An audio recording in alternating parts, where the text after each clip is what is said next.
Do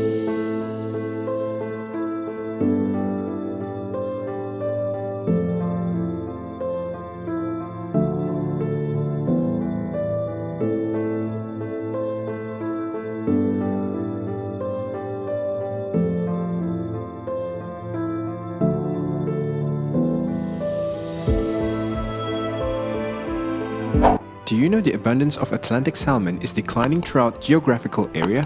Or what are the reasons of declining famous Atlantic salmon fish?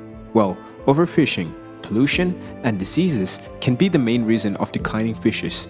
But how can we save famous Atlantic salmon? Is there any alternative to save them, where the ecosystem of the river will be saved and where people do not need to go for fishing? Yes, there's an alternative, and it is farming. Don't be surprised. Researchers have proved recently it is also possible to farm salmon on land. Today, we're going to show you how Blue House technology helped researchers to farm salmon on land. So, don't skip the video and please hit the subscribe button to stay tuned with our channel. Let's get started.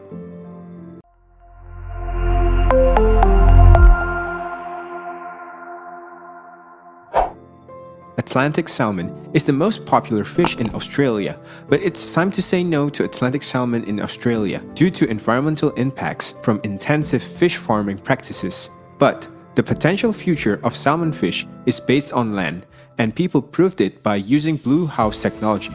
True, initially, people thought that this idea is completely crazy. The whole process was started in Miami, Florida, in a series of indoor tanks where 5 million fish are swimming in circles, and those fish were Atlantic salmon, which are far more typically found in the cold waters of Norway's fjords and Scotland's Irks. But as the species is not native to Florida and would be unable to cope with the state's tropical heat, the water tanks are kept well chilled and housed in a fast air-conditioned and heavily insulated warehouse-like building. This whole facility is known as Blue House, which opened its first phase last year and intends to be the world's largest land-based fish farm. However, initially its targeting fish production is almost 9,500 metric tons per year, and the owner of this farm has a plan to increase that to 222,000 tons by 2031, which is enough to provide 41% of current US annual salmon consumption, or a billion meals. But what could it mean for traditional sea-based salmon farms, and most importantly, what about the welfare of this fish? Well, the reality is, this farm has started its journey 10 years ago.